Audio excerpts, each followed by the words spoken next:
Eu queria dizer para muitas pessoas que estão aqui, que muitas estão chegando hoje pela primeira vez, agradeço já toda essa participação e essa disponibilidade para estar nesse espaço.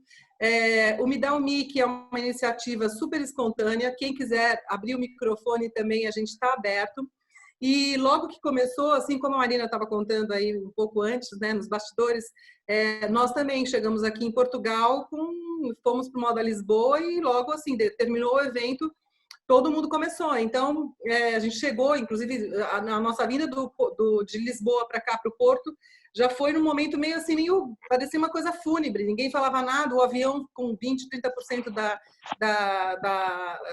capacidade, os aeroportos, todo mundo assim, quase de porta fechada, né? E aí, quando a gente alugou o carro, fomos entregar o carro, o cara falou, olha, ainda bem que vocês vieram hoje, porque a gente está fechando. Eu falei, gente, é verdade, né? O negócio realmente é verdade. E aí, a gente já vem trabalhando em rede há um tempo, e eu acho que, assim, tudo que pode ser compartilhado tem uma dimensão e uma expansão muito mais interessante. Então, esse compartilhamento vem de um grupo que a gente montou, que hoje torna-se um movimento, que é o Moda da Negócio. Dentro dele tem a Marina, que é uma super gestora de marcas internacionais, tem o pessoal do Sou de Algodão, tem o pessoal da Vicunha, tem o pessoal pequenos empresários, e a nossa ideia foi muito legal mesmo, colocar tudo misturado no mesmo lugar, para que as ideias possam crescer. E agora a gente está, semana passada a gente apresentou o Fashion Hub, e o Fashion Hub é um projeto que a gente vem há 2 anos trabalhando ele, mas eu acho que agora é o momento da gente, de fato, colocar as pessoas dentro dessa rede. A gente vê, como a Marina inclusive falou também, a gente vai ter algumas dimensões bastante negativas aí, digamos assim, né? Muitos desafios. A gente tem visto muitas pessoas que estão se disponibilizando no mercado. Existe muito conhecimento. Acho que a gente nunca teve tanta disponibilidade de tantos conhecimentos, seja em live, seja webinário, seja pela internet, seja em transformação de conteúdo. E a nossa ideia é justamente trazer essas pessoas para essa rede, para que a gente possa transformar esse conhecimento em formatos de uma nova educação e também de um novo formato de consultoria, né? Então, a gente está montando aí 2 modelos de consultoria em rede também, trazendo a competência dessas pessoas, e a gente vai estar testando, inclusive, essas metodologias desse modelo de trabalho, né? Que é um modelo muito mais horizontal, digamos, não tem uma hierarquia. Então, abro aí o assunto com a Marina, super feliz aqui, e sigo tudo que ela faz, e eu acho que assim, tem uma história de afeto muito grande com as 2 marcas, né? E eu acho que você vai contar aí para a gente como é que funciona. Sim, queria agradecer o convite, me sinto muito honrada de fazer parte desse grupo, dividir um pouquinho com vocês. Eu acho bacana, a gente está num momento muito diferente, né? Então pode ser que muitas coisas que eu fale aqui, elas possam mudar daqui para frente, e eu acho muito rico, por isso que eu não montei uma apresentação formal para dividir com vocês, porque aqui é uma troca. Eu acho que a gente tem que trocar informação, eu apresento, a gente discute, eu aprendo também com vocês, então o objetivo maior é esse, essa troca de conhecimento. Ainda mais esse momento atípico que a gente precisa muito de ajuda de todos, né, de colaboração. Queria agradecer essa galera que entrou aqui, tem bastante gente incrível, tem influenciador, jornalista, tem pessoas da minha família, meus amigos. Olha quanta gente bacana aqui, tem muita gente legal até para abrir o microfone aqui, viu, Lu?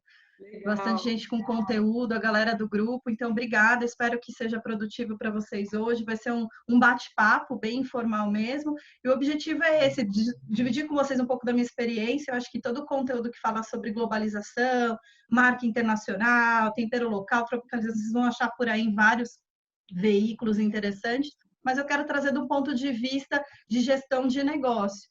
Aí, antes de iniciar, eu queria dividir com vocês um vídeo que mostra um pouquinho. Eu acho melhor me apresentar, né, Luz? Não me apresentei para todo mundo, alguns me conhecem. Como que foi sua trajetória e como você chegou Tá. até a moda, até, né? Não, sim, eu sou a Marina, eu tô na área de marketing há mais de 20 anos. Eu comecei minha história no McDonald's com 14 anos. Na época podia, tá, gente? Não era trabalho escravo, nada disso. Foi uma escola para mim em termos de treinamento, foi super incrível.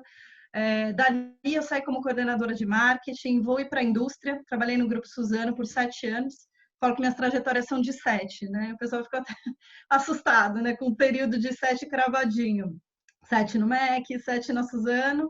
Morei 3 anos em Boston, onde fiz minhas especializações em curso, idioma, e depois retornei para o Brasil, comecei trabalhando na moda, aí entrei sim no varejo de moda, fiquei 7 anos na Leve, saí depois de 7 anos, para uma oportunidade muito bacana na Tommy Hilfiger, e eu costumo falar que eu trabalho com love brands, né? E é muito bacana isso, de pensar em 4 marcas, 3 são marcas que são amadas e desejadas. Isso tudo é a função do marketing, é o braço do marketing, ajudar nessa questão de construção de desejo, né? E para fazer essa mudança da Levi's, que era uma marca que eu amava muito e amo, não vou deixar de amar, sempre vou amar, sempre vou estar lá por eles, tinha que ser uma troca que fizesse muito sentido. Então, eu fiz uma investigação sobre bastidores, isso vocês vão entender mais para frente no decorrer da conversa, de quão é importante nós, como pessoas e profissionais, nós também somos marcas. Quando você vai se associar a uma empresa, a um emprego, a um fornecedor, a um projeto, tem que ser você. Tem que ter sua essência, você tem que acreditar nesses valores para que isso aconteça, para que faça sentido para você nesse momento. E foi o que aconteceu. Eu descobri mais sobre a Tommy e me apaixonei por ela. E, além disso, a minha filha, desde bebezinha, usa Tommy. Então, assim, Tommy Kids é a coisa mais fofinha do mundo, né, gente? Para quem conhece, eu sempre ia comprar roupinhas da Tommy para ela. Eu falei assim, poxa, quando você coloca no amor da sua vida, que é seu filho uma marca, é aquele momento de conexão. Sua filha, a roupa que a gente veste, ela representa a nossa personalidade. É quem somos, né? Não é só uma peça, não é um artigo, ele é muito mais, ele passa uma mensagem. E a minha filha, o amor da minha vida, usava a Tommy. Eu falei, gente, faz parte da minha vida também. Então foi uma troca muito legal.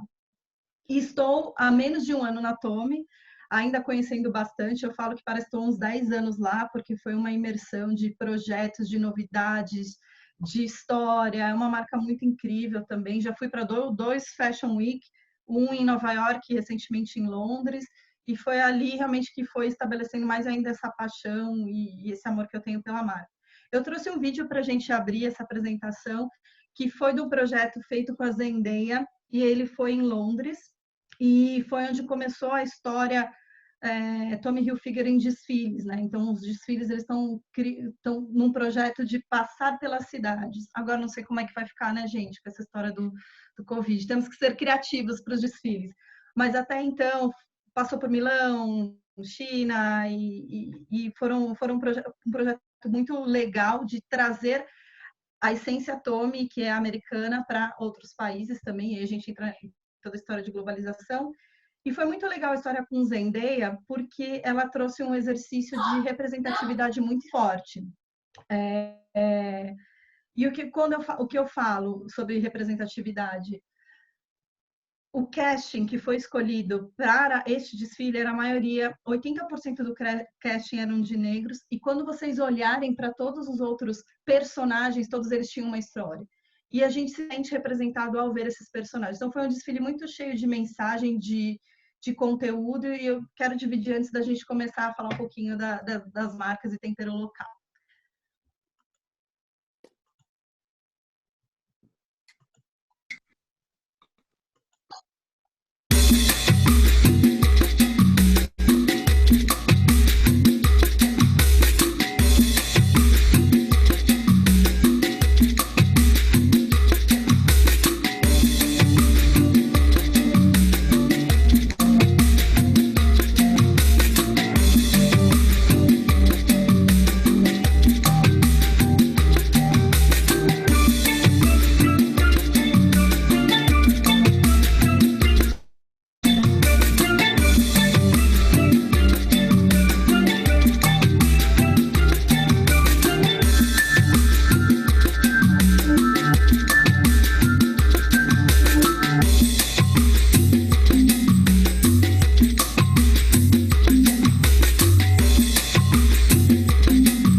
Deu?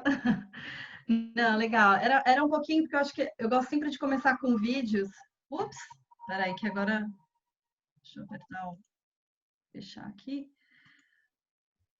Acho que o vídeo ele traz uma verdade, né, sobre tudo aquilo que foi realizado. Então, esse foi meu primeiro projeto. Eu estava 2 semanas só na Tome e saí de lá apaixonada justamente por isso, de olhar tanta verdade, né, de você ver um produto legal e que fica bonito para todo mundo. E o clima que foi muito diferente. Os jornalistas que nós convidamos para ir, influenciadores, saíram de lá realmente encantados. Nós levamos a Manu Gavassi, ó que sorte, né? Acabando de sair do BBB, então ela é realmente uma das parceiras nossas da marca, e a Lelê, do Passinho também, que foi muito bacana ter ela lá, e alguns jornalistas. O último, que foi em Londres, a gente teve um time muito legal também, eu até falo um pouquinho mais para frente para vocês. Eu cheguei nesse ponto porque a gente está falando de marcas globais, né, com um tempero local.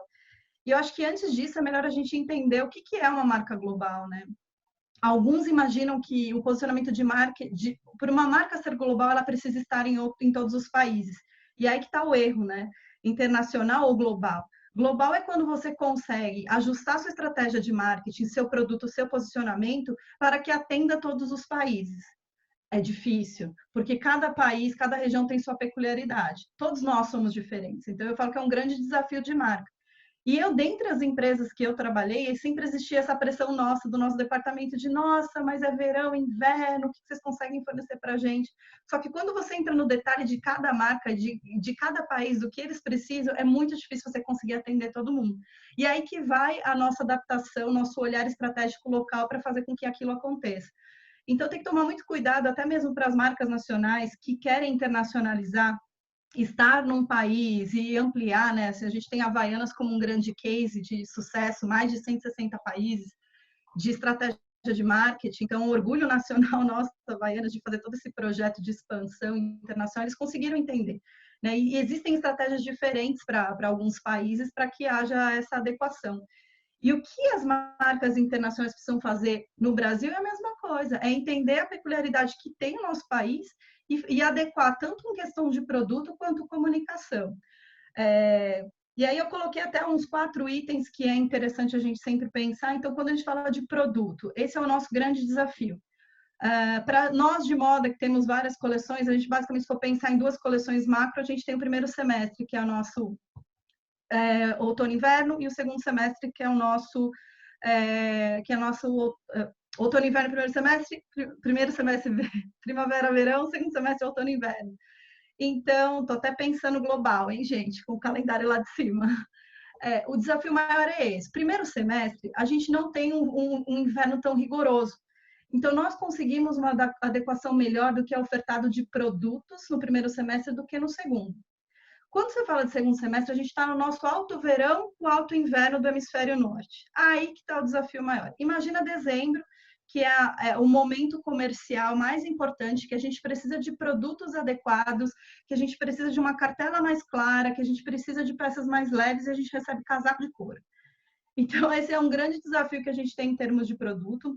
As equipes que fazem essa compra lá fora têm que ser muito competentes, ao quadrado, porque ela tem que olhar uma sala cheia de produto e entender o que funciona de acordo com a nossa sazonalidade, mas ao mesmo tempo o que é comercial, o que tem um preço de entrada bacana, e aí que é o desafio. Eles fazem milagres, saem de uma cartela bem escura e conseguem trazer algumas peças com uma aparência mais verão, né? Imagina pra gente que tem o momento dos brancos, do Réveillon, muito forte no fim do ano. Não existe isso, né, em outros lugares. Então, até essa adequação de produto, a gente vai picando. Vamos segurar produto do primeiro semestre para o segundo. Vamos ver o que tem mais de opções claras para conseguir até fazer uma vitrine de roupas mais claras no segundo semestre. Então, eu sempre falo que o primeiro semestre eu foquei, dá para adaptar. Segundo semestre já é um pouquinho mais desafiador, tanto em produto quanto em campanhas e quanto em imagens e conteúdo que tem que ser explorado. A gente até tem uns termos em inglês, a gente chama de reverse seasonality, inverted season, warm weather, todos esses termos que a gente já usa, já fala, tá bom, gente, já sabemos que vai ser mais um desafio, e não mudou quando eu fui para a Tome, continuou mesmo o desafio, e o que a gente tem que fazer realmente é ter essa estratégia para fazer essa adaptação local.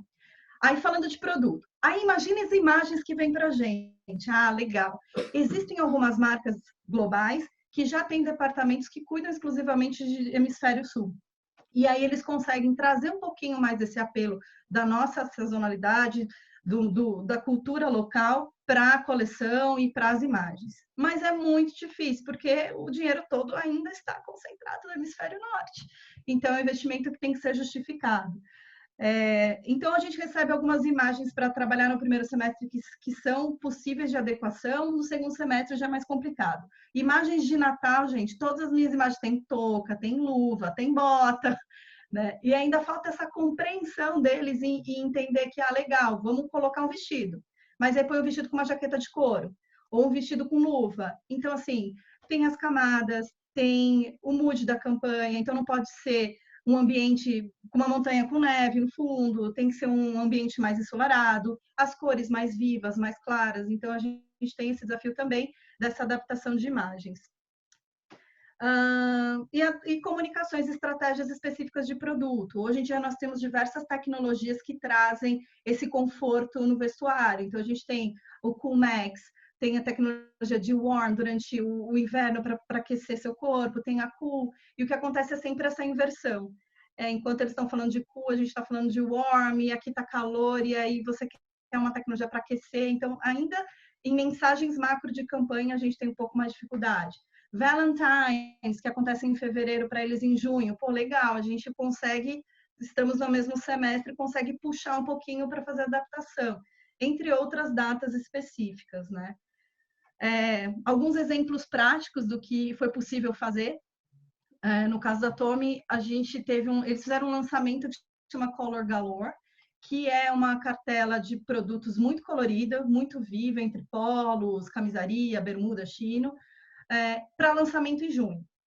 E aí tive que fazer um esforço extra para conseguir puxar um pouquinho para fevereiro, para aproveitar o nosso carnaval e trabalhar com essa cartela de cores um pouco mais viva, né? Porque o que a gente teria disponível seria ainda uma paleta muito, muito fria, e a gente ainda está, fevereiro, março, abril, ainda está no nosso calor, uma temperatura mais quente que precisava de um conteúdo. Isso foi fácil, legal, consegui uma adaptação. Outra barreira que a gente tem, um desafio, é de linguagem. Então, o idioma é muito difícil. Imagina você pegar um título que ficou incrível em inglês e tentar trazer no literal, fica pior. E aí, quando você traduz para algo que faça sentido, sai muito fora da campanha. Né? Tem alguns termos, por exemplo, You Rock. É maravilhoso, ele funciona muito no inglês, né? Ele tem essa coisa da música, do rock and roll, mas para a gente, quando você joga para o português, não funciona tanto. E algumas campanhas, especificamente, algumas palavras a gente tem que ir em inglês, porque o brasileiro entende, mas nem todos. A gente fala de 1% da população que fala inglês, né? Então, é difícil você conseguir ter uma comunicação democrática e acessível a todos se você continua usando ainda termos em inglês. Eu sou muito de traduzir tudo, né? Mesmo sendo uma marca americana, a gente está falando em tempero local, né? Em adequação local, que é bem importante. E outros projetos que a gente não necessariamente precisa trazer, a marca está aqui, mas a gente consegue trazer essa tropicalização, essa brasilidade para lá. Então, muitos eventos de música, festivais, a gente levou influenciadores incríveis para participarem, que trouxeram todo um conteúdo de Brasil, que usaram esse conteúdo lá fora nas suas redes sociais locais, criaram esse buzz, trouxeram esse engajamento e falaram muito da marca. Então, esses foram projetos que nós fizemos com muito impacto mesmo, trazendo esse tempero local para lá, levando, né, para lá. Assim como os desfiles. Então, o último desfile para mim eu fico muito orgulhosa. O Kaique está aqui também com a gente. Ele foi uma das pessoas que ele foi com a gente, com o Gmayer, e a gente construiu uma história bem legal. O desfile era sobre Lewis Hamilton e Her. O que a gente fala quando fala dessas duas personalidades? A gente está falando de moda. Só que você fala de Her, que é música. A gente fala de Lewis Hamilton, que ele não é só uma pessoa, ele não é só um herói, um campeão. Ele é uma pessoa que passou, eu falo que para mim é um símbolo de superação. E ele mesmo fala isso em entrevistas, que num esporte elitista, como é a Fórmula 1, ele conseguiu ganhar o espaço dele sendo um homem negro.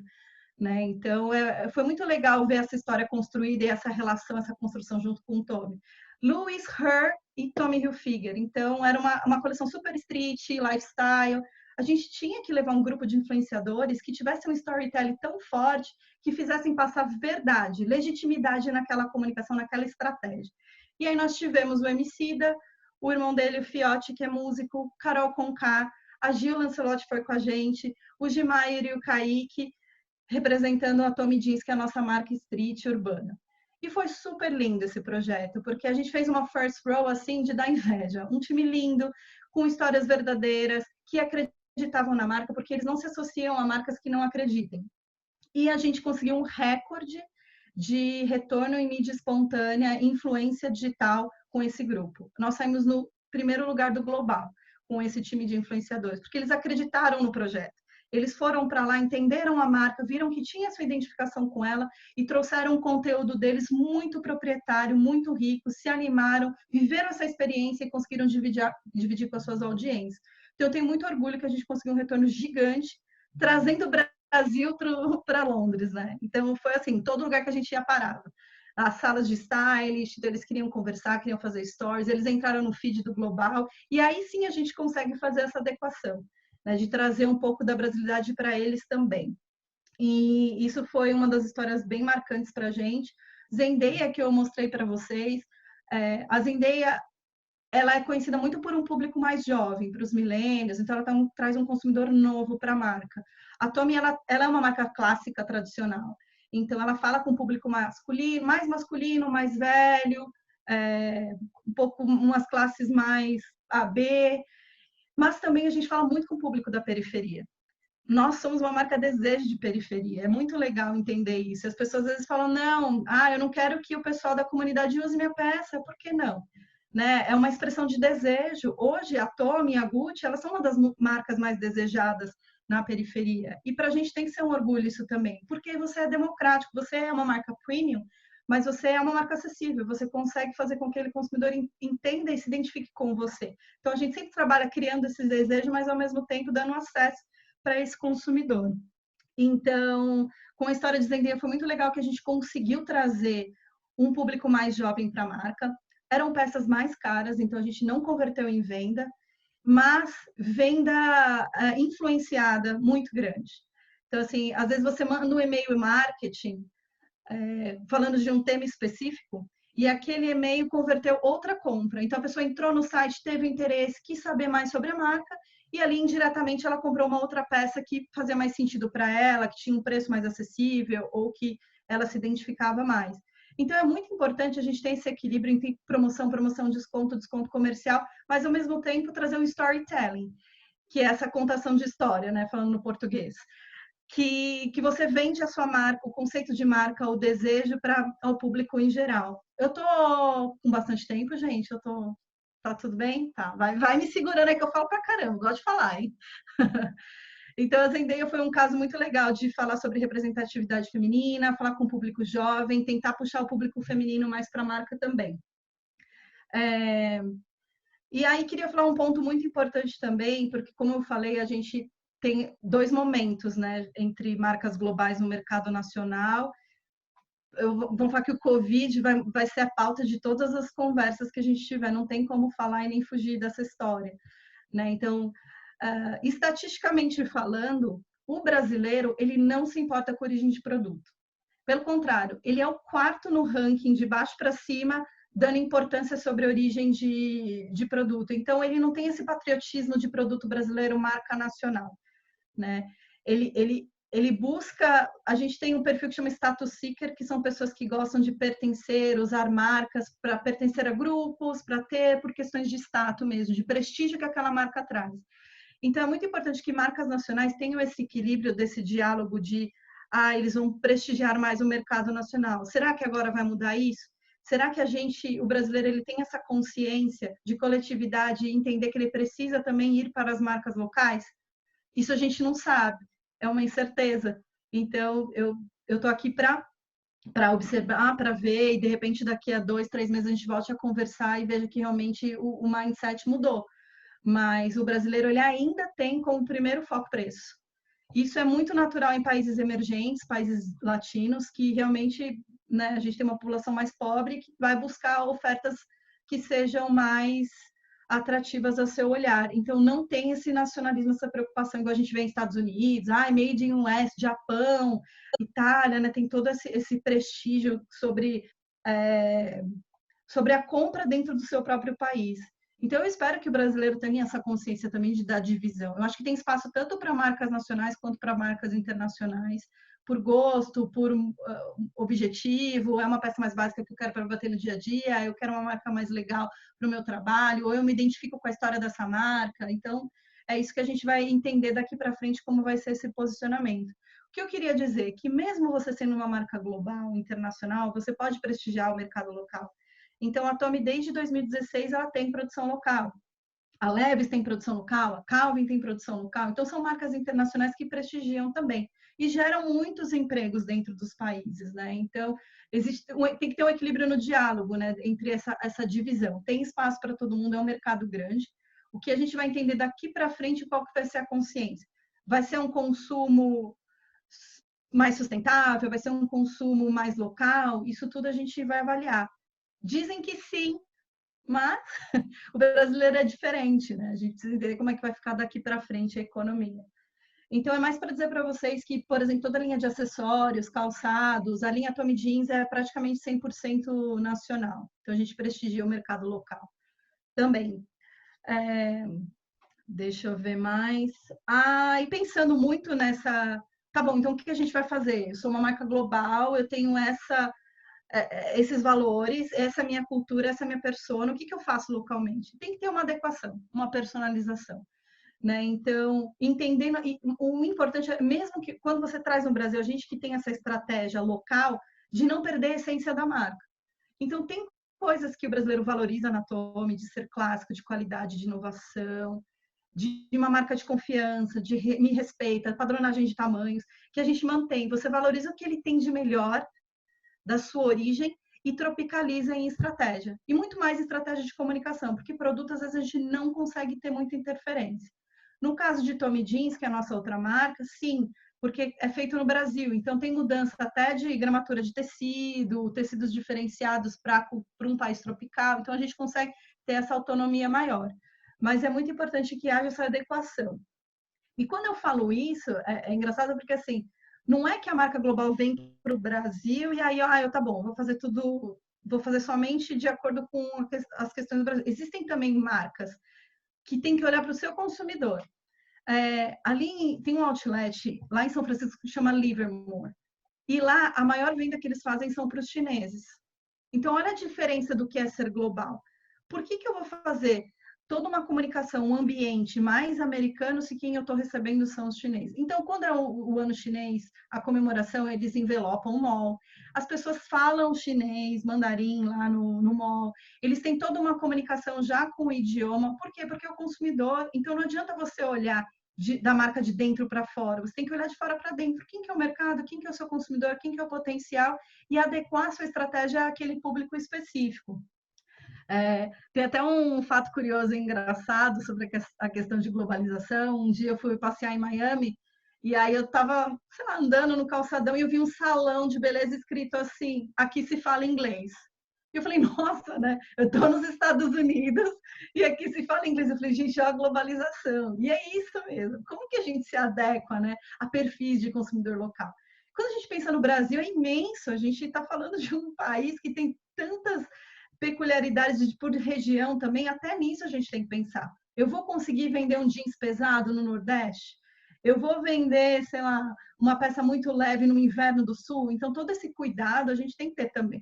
Não é só de trazer e tropicalizar para o Brasil, mas regionalizar, né? Então, tem que ter esse cuidado, é muito importante.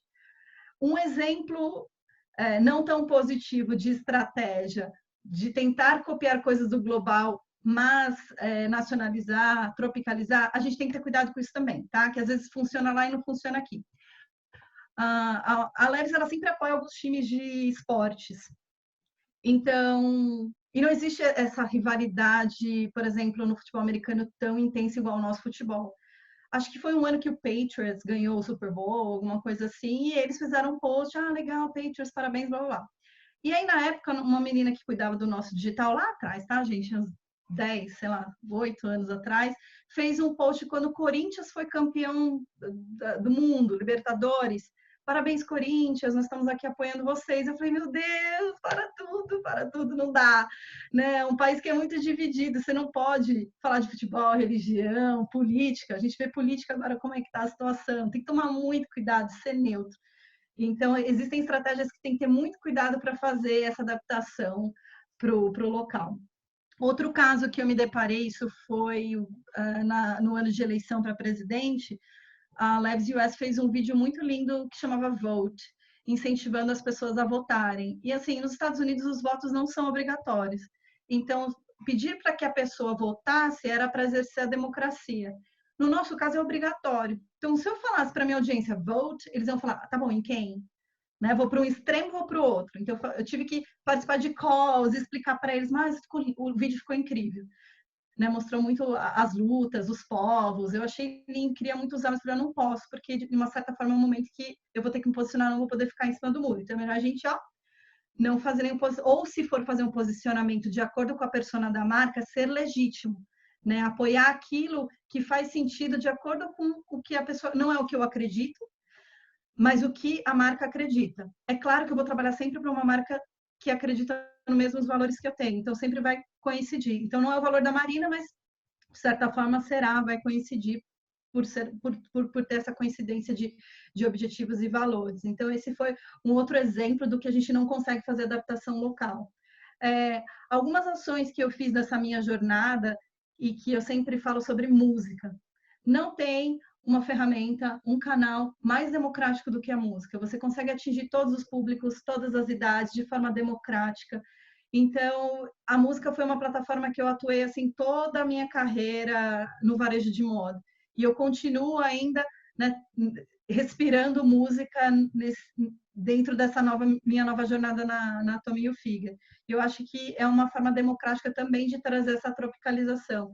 Então, não sei se vocês se recordam, teve uma Casa Leves, foi feita em 2016, 2017. O ano passado e retrasado teve o projeto Geração 501, que foi muito lindo também, de falar dessa geração que desbrava e que muda e que participa, e todos eles envolviam música.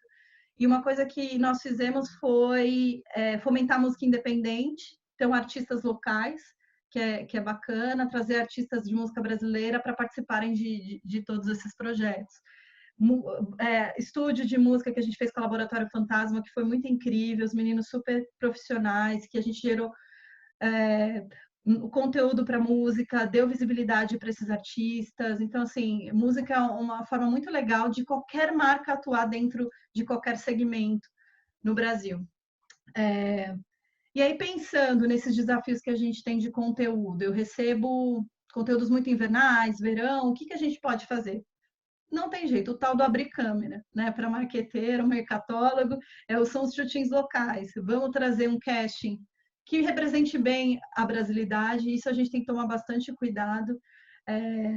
Tinha 2 amigos meus que trabalharam comigo na Leves do México, que eu não sei se eles estão por aqui, mas era muito legal porque a gente via juntos as campanhas e fazia algumas críticas pontuais, né? Então, quando eles escolhiam um casting para representar o mexicano, eles pegavam sempre uma figura com uma carinha mais de índio, bigodinho assim, eles olhavam, Marina, isso aqui não é a gente, não é o mexicano. Então, eles não têm ainda essa ideia de como nós somos. E o brasileiro é muito diferente. Né? Nós vamos falar que a maioria, nós somos negros, né? A maior parte da população é negra. Então, você tem que ter modelos negros também, trabalhando nas empresas, trazendo essa representatividade para o negócio. Então, a gente acaba abrindo câmera, trazendo um casting que seja mais de acordo com a localização que a gente está, que fale mais com o produto local, com a sazonalidade. Isso é muito rico, porque traz resultado. Comparando um post, por exemplo, feito de um conteúdo global e um post feito de um conteúdo local, a gente chega a ter 10 vezes mais engajamento num post local do que num post global. Eu cheguei a fazer até um levantamento de quais eram os posts que nós tivemos maior engajamento, maior repost, comentário, likes e tudo mais, e realmente ficavam, por exemplo, de 30, eram 28 locais e 2 globais. Então, essa diferença é muito grande de como tropicalizar. Até o conteúdo tem que ser dessa forma. Eu acho até engraçado que esses dias eu recebi um pessoal do Global aqui no Brasil, fui fazer visita de mercado com eles durante o Carnaval.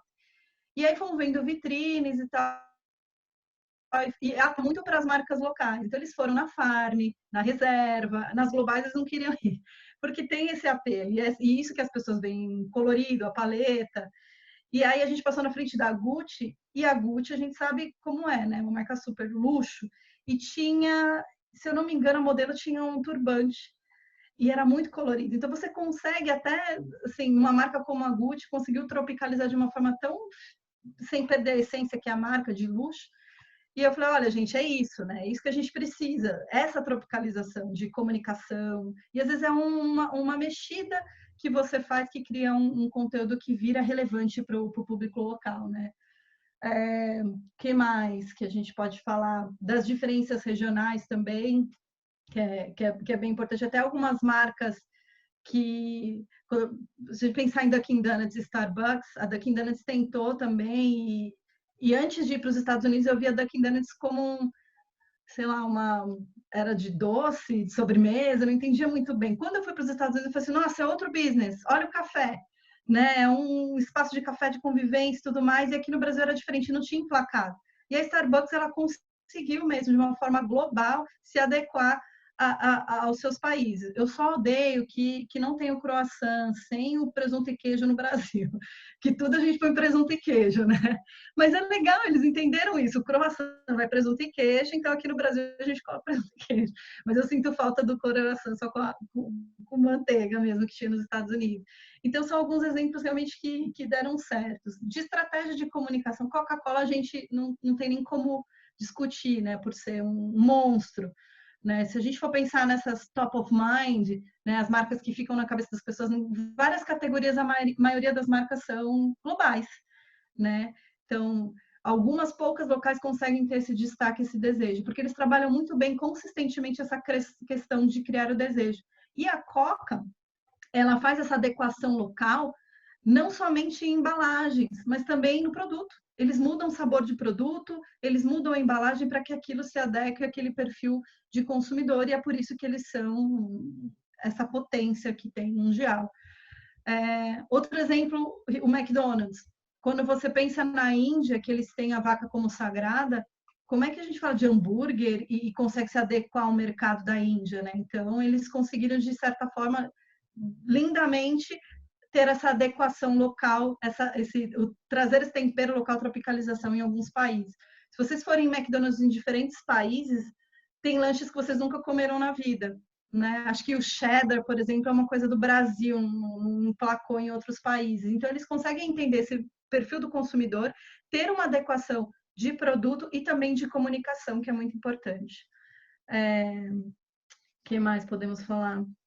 E aí, assim, no geral, num resumo dessa questão de globalização, eu tenho que voltar na história dos 4 Ps. A gente cansa de ouvir isso na faculdade de marketing, administração fala sobre isso, mas não tem como fugir disso. É um segredo que funciona mesmo. Quando você pensa tanto em trazer essa marca global para local, para esse nível de local, mas ao mesmo tempo levar a sua marca para fora, você tem que entender esses 4 pontos. Quando a gente fala de P de produto, qual produto que você vai ofertar lá? A cartela de cores funciona? Por exemplo, na Ásia, eles não usam blusa de alcinha, né? Tanto que para a gente entrar num acordo entre hemisfério sul e blusa de alcinha para trazer um produto mais adequado, não chegava, ia para camiseta, que não tem um apelo tão fashion. Então, eles não usam. Os japoneses não fazem fotos com tatuagem, formas de aproximação social. Agora a gente está aprendendo, reaprendendo ou desaprendendo a aproximação social, mas não tem esse contato físico. Então, tem que tomar muito cuidado, estudar tanto a cultura local, a legislação e comportamento do consumidor, basicamente. Quem vai comprar de você? O que você precisa de se adequar? Em alguns casos, as marcas vão para joint ventures, né? Então, tá, eu não sei trabalhar nesse mercado, então vou me unir a uma marca de lá para poder começar a sentir. Ou colaborações de produtos, faz uma collab para poder entender melhor como o seu produto performa dentro desse mercado especificamente. Que mais podemos... falamos de preço. Gente, mercados emergentes, preço sempre está no topo, não tem como discutir. eu vejo muito isso. O nosso consumidor que busca um produto mais premium, tem momentos que ele não vai buscando, não busca tanta oferta. Depende muito do perfil e classe social. Mas quando chega o momento de Black Friday, esquece. Não dá para fazer brand, não dá para falar de evento, de música, florear no momento super comercial, dia do consumidor. Você não dá desconto, não adianta. Então tem que ter esse equilíbrio também, não de queimar a sua marca, de ser uma liquideira, mas ao mesmo tempo saber o momento certo de posicionar a estratégia comercial. Mas ainda o preço é um fator muito preponderante para uma decisão de compra.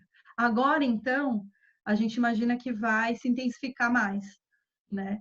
Então, eu tenho que entender se as pessoas vão buscar, por exemplo, um produto de qualidade, que tem maior durabilidade para que se sustente mais ao longo do tempo, ou se ela vai continuar comprando peças com uma qualidade inferior, com um preço inferior, mas que ela vai ter que ficar repondo com mais frequência.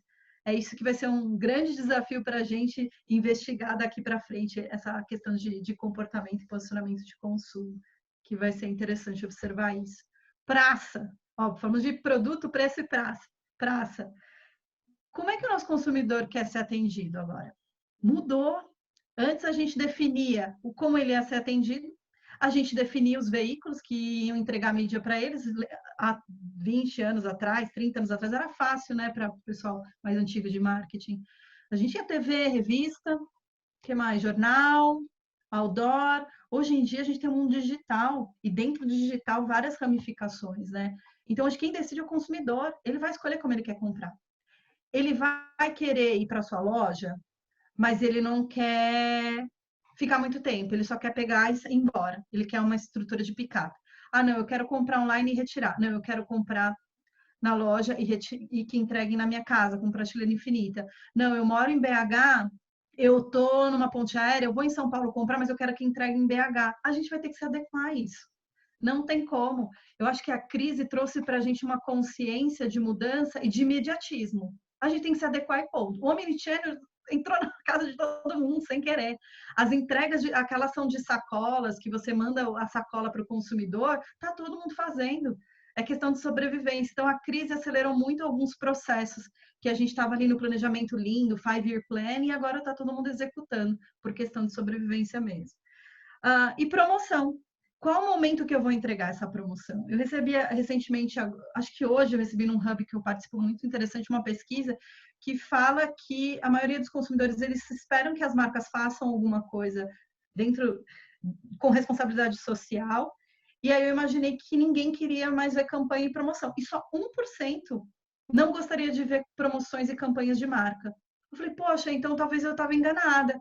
A gente quer ir sutilmente, não vamos falar de promoção. Não, o pessoal chega uma hora que está cansado da quarentena e quer se presentear com alguma coisa. E eu acho que quem ofertar agora é o desconto, que é um fator que está influenciando diretamente na decisão dessa compra, ou alguma necessidade básica que esse consumidor tem. Então, promoção, um momento de crise, só encontrando equilíbrio para manter a marca num posicionamento que ela se encontra. Eu, basicamente, um pouquinho dessa experiência sobre tropicalização eu consegui dividir com vocês. Não sei ainda como a gente está de tempo, eu trouxe até alguns tópicos para a gente discutir sobre Covid, que eu acho é difícil para mim estar aqui falando de vocês sobre estratégias que funcionavam super bem, sem poder dividir com vocês as nossas dores, ou entender junto com vocês esse momento que a gente está passando de adequação, o que podemos fazer ou não. Mas eu não sei se a gente pode abrir para perguntas agora, para bater papo e de repente falar sobre isso. O que vocês acham? Eu acho que se você quiser colocar algumas, se você pontuou algumas coisas sobre o Covid, eu acho que você pode, porque daí a gente abre e faz o debate também. Eu acho que é interessante, eu acho que você fez uma passagem bastante organizada, Marina. Tá. Isso foi muito muito interessante para a gente, porque às vezes assim eu tenho assistido, eu até recebi um vídeo agora do Han, que está aqui também, e era o Bob Dylan cantando ali enfim, a gente fica um pouco perdido com tantas lives, né? E eu acho que você conseguiu realmente organizar o assunto e deu para a gente entender muita coisa, e eu acho que vai ter muitas dúvidas. Eu tenho várias perguntas, provavelmente o pessoal tem bastante perguntas também, mas eu acho que se você quiser pontuar, porque talvez isso faça parte das perguntas, inclusive, né? Sim. E Não, uma com das certeza. características até do Me Dá o Mic é não falar, ó, você tem 10 minutos para falar tudo que você sabe e ficar apresentando plaquinha, né? 5 minutos, 3 minutos. Então, é uma conversa, é uma coisa tranquila, a gente não tem essa premência que tem, claro, né? Sim, Então, fica à tá vontade. bom. Ah, só o pessoal que está ouvindo aí, gente, se for muito, vocês levanta a mãozinha aí, ou se tiver alguma pergunta. Olha, Palmira is here. Hello, Palmira. I told you you're gonna say hi when you showed up here. I'm glad you're here. A Palmira, ela trabalhou comigo na Leves, e ela é do México. Super fofa ela. Eu falei, Palmira, entra porque a gente vai falar das nossas dores. Ela e o Daniel eram parceiros meus e a gente falava muito dessa questão, dessa adaptação de conteúdo que não funcionava para a gente. Então, a gente sofria juntos nesse processo, né? Muito gracinha. O Rafael, que é um produtor incrível e me ajudou a sonhar, a trazer esses projetos de representatividade, de inclusão. Então, 2 malucos que conseguimos juntos, né, estruturar toda essa história. Então, ele é um idealizador de Geração 501 junto com o Fábio.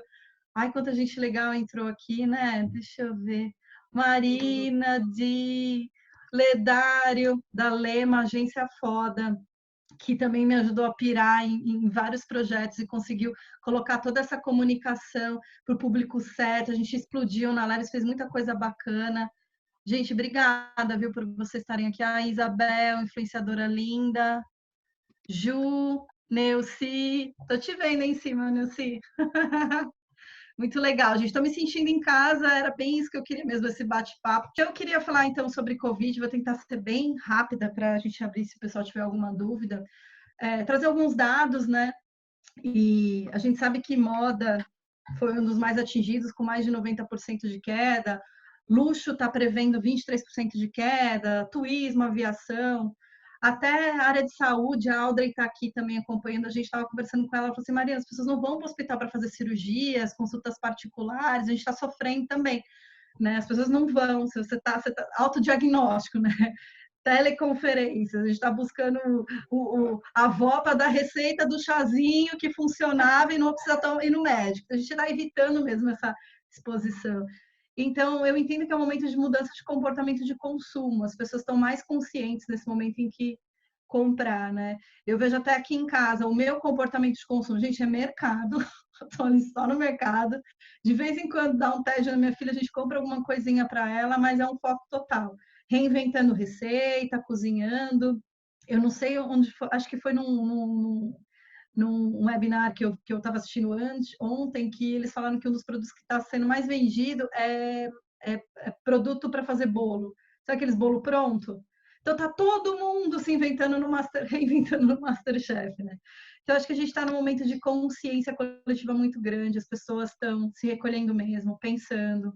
Não tinha tempo, a gente falou até no comecinho de que tempo era um valor que a gente apreciava muito e não tinha, a gente não tem tempo de se conectar com as pessoas, de falar. Hoje a gente faz conferência com todo mundo, com os amigos da faculdade, da escola, amigo de infância, amigo do trabalho anterior. A gente faz aquilo que a gente sempre teve desejo, não tinha, que era a questão do tempo. Tem a questão financeira, tem já muitas empresas que entraram com a MP, com redução de salário, com suspensão de contrato, muitas demissões. Muitas empresas não estão pagando os seus fornecedores ou escolhendo quais são as notas que vão pagar. Então, é um momento muito difícil de consciência. Por isso que essa questão de prestigiar o local, o pequeno, é muito importante. Nós aqui, um grupo mais consciente, tentar, de certa forma, organizar isso nas nossas vidas. Então, eu vejo muito isso, que esse consumidor vai voltar... O mundo não vai ser o mesmo, né? O consumidor vai ser... vai mudar, né? Vai se reinventar nesse processo. E aí, uma coisa que de certa forma, é bom para marcas mais antigas é que alguns consumidores vão buscar marcas em que ele tem confiança, em que ele acredita que são marcas sólidas, confiáveis, de qualidade, inovação. Então, em relação a relacionamento com marca, tá, gente? Tirando a questão do preço, vai ter essa preferência para essas marcas que eles já criaram essa conexão emocional. E aí, o que se diz que é muito importante é não inventar nada agora. Criar marca agora... criar um novo produto, tudo isso não é um momento de inovação. O momento agora é confiança, de testar e comprovar. Testei, comprovei, legal. Esse eu tenho, você vai comprar online. Então, vai ser aquela marca que mantém a padronagem do seu jeans, não muda os tamanhos, você conhece o tecido, você conhece os bastidores, então isso vai facilitar a compra do consumidor. Então não adianta criar um produto que as pessoas não conhecem, alguma inovação nesse momento, porque ninguém está aberto a isso. Acho que a gente está num momento de sobrevivência, de manutenção das nossas vidas, do nosso dia a dia, uma preocupação com a saúde financeira da casa, as empresas preocupadas com seu caixa, com liquidez, então acho que não é um momento de criar grandes ilusões assim. Eu vejo muita oportunidade em lives, eu acho que é uma troca muito bacana, que marcas, artistas estão fazendo de festivais em casa. Eu chorei horrores com Sandy Júnior, tá? Quem gosta de Sandy Júnior, joga em tomate, tá tudo certo, chorei horrores. Mas foi muito legal ter essa aproximação. E algumas marcas foram muito felizes nisso, que entraram até no live fazendo doações, foi muito rico. E o que é importante das marcas estabelecerem nesse momento não adianta só você pensar no comercial agora, você tem que fazer a sua parte, tem que ser genuíno e legítimo, as pessoas estão vendo isso.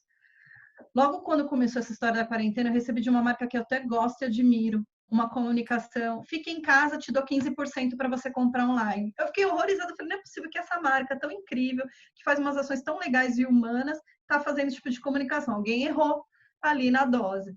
Então, até nas minhas discussões com o Global, sobre essa questão de comunicação de desconto, tinha que ter uma questão social. A gente precisa ajudar, a gente precisa fazer a nossa parte, contribuir. Então, várias marcas de luxo, que é um dos segmentos mais prejudicados dentro da moda, se movimentou. E foram milhões, né, de dólares doados para hospitais, para a Cruz Vermelha, para compra de máscaras, de aventais, de álcool gel. Pessoas pararam suas fábricas, produções, usaram sua estrutura logística.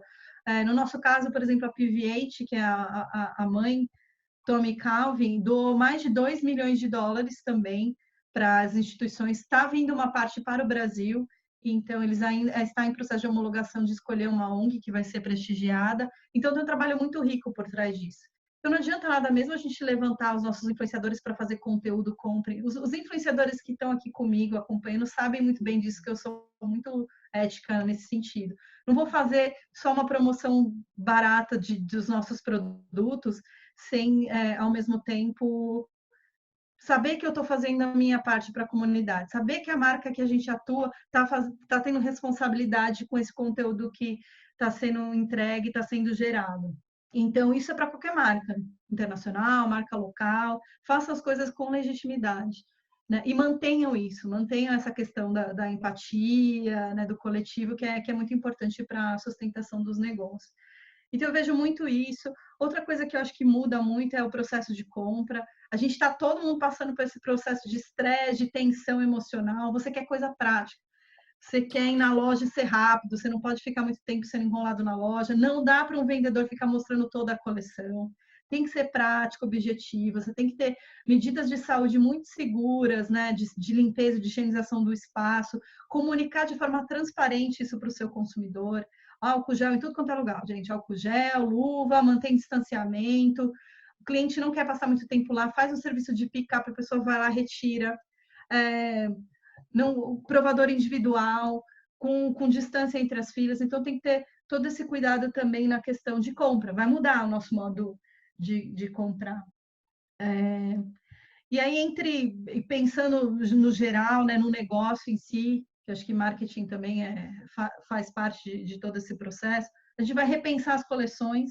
Eu acho que agora ninguém deve ter lançado o seu inverno, acho que o verão vai ser antecipado, então são menos coleções, a compra vai ser menor, desfiles de moda vai ter que ser um pouco mais criativo, você vai ter que vender seu produto numa plataforma online. Tem marcas que já estão buscando realidade aumentada, outras experiências digitais para trazer esse ambiente do desfile. Foi até legal que a Tommy, antes de tudo isso, já fazia isso, então você conseguia ver o 3D do desfile, com dicas da coleção, vendo backstage, então eles já estavam lá atrás, nesse formato de desfile virtual. Então, fazia o físico e o virtual. Então, acho que vai ser uma movimentação bacana. A consciência, essa compra consciente vai acontecer. Eu acho que as pessoas vão trabalhar muito mais com questão de customização, de reaproveitar peças antigas. Então, o que a gente pode ajudar nesse processo, né, de customização? Eu gosto muito dessa palavra, que você transforma aquela peça que você tem uma história em algo novo e começa uma história nova. Então, isso vem com bastante força também. Você tem que construir essa relação de confiança, né, com o seu cliente, com o seu consumidor. A gente não tem só o consumidor final como cliente, mas nós também temos nossos clientes, nossas lojas multimarca, nosso mercado de atacado. E aí eu estava conversando com o pessoal de gestão, falando que a gente podia fazer umas conferências, né, dividir alguns conteúdos informativos com eles, mas acho que nesse momento eles não estão tão preocupados com branding. Por que não um gerente financeiro falar com eles sobre a saúde da empresa, sobre caixa? Então a gente busca outras formas criativas não convencionais de apoiar também esse nosso cliente. E obviamente que o auxílio, entre outras formas, entre negociação de parcelamentos e de postergar pagamentos, entre outras coisas, né? E sempre pensar o consumidor em primeiro lugar. O que o consumidor quer? Como ele quer ser atendido? Né? Então, entender desse consumidor qual a forma mais segura de entregar para ele esse produto. Eu até recentemente conversei com o nosso parceiro logístico de e-commerce para entender o manuseio. Porque assim, você vai entregar para sua mãe no Dia das Mães um produto numa embalagem que você não sabe como está sendo manuseado. Até esse cuidado a gente tem que ter. Porque você vai entregar para sua mãe um presente, mas uma surpresinha que você não queria entregar. Né? Então, de manuseio com luvas, de higienizar todos os produtos. Então, ter esse cuidado também no ambiente online. No ambiente online você não está vendo, mas quando chega o físico. Então, o que você está trazendo de segurança para aquela pessoa que recebe? Isso vai influenciar muito na sua compra online também. E eu acho que a questão também do envolvimento com a comunidade tem que ser perene, né? Não adianta a gente surfar a onda do Covid, se apropriar disso e tentar fazer brand, tentar vender mais e ganhar um consumidor usando uma desgraça, né, gente? A gente precisa ter consistência, sempre estar trabalhando consistentemente com esse envolvimento comunitário, ainda mais para marcas globais, né? Que às vezes eles fazem uma doação macro para uma ONG lá em US, na Europa, e não olha para o mercado local. Então, tem que entender também como que ela divide o pão, né? Quais são as áreas que têm mais necessidade mesmo de apoio e suporte. E eu tenho muito orgulho que as marcas que eu passei sempre prestigiaram o mercado brasileiro em relação a trabalhos comunitários. E aí sempre tem demonstrar um interesse genuíno por tudo que está sendo feito, pelo posicionamento. É uma mudança até nossa, né, de entender como trabalhar home office, de revisitar alguns valores do tipo, precisa estar presencial na empresa todos os dias? Acho que não, a gente está conseguindo trabalhar de casa, né, não estando tanto tempo lá. Então, acho que até precisa de um escritório muito gigante, de um showroom enorme, de impressões de catálogo, a gente precisa fazer isso, então acho que traz uma consciência também coletiva, ambiental, nesse processo de reinvenção pós-Covid. Eu acho que é isso, gente. Eu falei bastante, mas eu não sei olhar aqui, tá? Se tem pergunta no chat. Eu sou bem da não tecnologia, por isso que eu casei com um homem de TI para poder me ajudar nesse processo, tá, gente? Oi, Marina. Oi, a Tami. Tudo bem? Oi, Tami. Eu estava ouvindo aqui bem empolgada, assim. Cadê a Tami? Então, oi, seguinte, eu estava aqui prestando atenção bem empolgada. No trade a gente tem alguns desafios também mesmo a marca nacional, né? A gente tentar desdobrar o calendário olhando cada região. Então, tem região que faz super sentido ter um São João, ter uma vitrine de São João e outras que não. Então, isso era uma coisa bem recorrente para a gente entender, sugerir compra, fazer o selinho para o franqueado de uma coleção que é muito pesada e é uma loja, uma unidade no Nordeste, um lugar que é muito quente, que não faz sentido, que é verão o ano inteiro. Sim. Então, quando lida assim com as unidades e com o franqueado, é bem importante de pensar localmente, até na parte de quais influenciadores a gente vai prospectar para começar a fazer aquela mídia local ali. E cada vez mais eu tenho percebido a importância do local, de fortalecer a rede local daquela unidade, daquela marca. Então, cada vez mais ir afunilando, né? Então, tem a comunicação global, nacional da marca e ela cultivar esses relacionamentos individuais, mais pessoais, mais humanos que estão perto dela. Hoje eu precisei comprar um presente, eu fui online procurar nas lojas, procurar nos e-commerces E quem tinha aquele atendimento WhatsApp da unidade que é mais próximo da minha casa, foi lá que eu chamei, no WhatsApp. Então, é muito mais local. Sair para comprar coisa no mercado, eu falei, gente, tudo que eu consumo hoje, antes eu era super consumidora da região dos Pinheiros, que é onde fica o escritório onde eu trabalho. E hoje eu tô aqui, assim, tudo que tá na Zona Leste, para mim, funciona melhor, porque é o que tá perto fisicamente. Então, eu tenho percebido essa importância de fortalecer esses relacionamentos locais, a comunicação local. Eu entrei em contato com a PUC, eles me mandaram tipo um e-commerce da unidade, que era só as peças da unidade. Falei, gente, que legal, eu posso ir ali, escolher comprar. A gente disponibilizou catálogo para os franqueados fazerem essa venda no WhatsApp. Então, hoje, tipo, a forma como a gente disponibiliza a informação e desdobra os materiais para abastecer esse franqueado é muito diferente, e é muito importante pensar isso. Um Instagram local, realmente, ele gera mais, as pessoas se identificam mais e chamam lá para conversar. Hoje eu tive certeza que foi um bom caminho, porque eu fiz isso, assim, eu como consumidora fui atrás das marcas e, assim, quem tem loja aqui perto, quem tem WhatsApp para me responder, porque eu não vou no site esperar 5 dias, porque eu quero comprar agora, porque eu esqueci de comprar o presente da minha amiga, e eu preciso responder agora. Então, essa questão que eu fiquei pensando hoje, para acrescentar. Não, super, faz todo sentido. Marcas globais têm que ter esse relacionamento muito próximo com franqueados, como eu tinha mesmo mencionado, que existe essa diversidade tão grande dentro do nosso país, né, de oferta de produto, de comunicação. Claro que, assim, eu como gestora da marca, eu tenho que proteger de algumas ações. Então, sempre pensa, qual a persona da marca? Essa é a persona, a gente tem que identificar muito bem. Para quem não sabe o que persona é basicamente a identidade da marca. Então, você tem que proteger a identidade da marca. Como é que eu consigo tropicalizar fazendo sentido? Né? Até estilo de música que você coloca, pô, mas não tem nada a ver com a Tommy, associações, cross-branding com outras marcas, até o restaurante que você está levando influenciador, tudo isso a gente olha com cuidado, entendendo, obviamente, localmente o que funciona, mas ao mesmo tempo mantendo o estilo, porque eu fiz até um comparativo entre prós e contras, ou mais prós, né, de marca local e marca nacional que diferencia, e um que tem na marca global é o prestígio que ela te dá. Então, se você começa a tropicalizar muito, ela vai perdendo um pouco a essência dela, você vai deixar de gerar o desejo. Então, tem que tomar bastante cuidado com isso, né? Até mesmo queimar o produto com muita promoção. Eu costumo dizer que, o pessoal até ri, porque eu falo, blusinha de 10 reais, gente, tem alguém sangrando por trás. E é mesmo, porque existe uma expressão em inglês que fala you get what you pay, que é basicamente isso mesmo. Você está pagando bem barato, mas não paga aquela pessoa que está ali por trás, que está fazendo o seu produto, a mão de obra, a matéria-prima, né? Então, a gente tem que tomar muito cuidado com isso. Por isso que eu falo, posiciona o seu preço, mas que proteja todas as questões e valores da empresa. Ser sustentável não é barato, né, Ângela? Sabemos disso.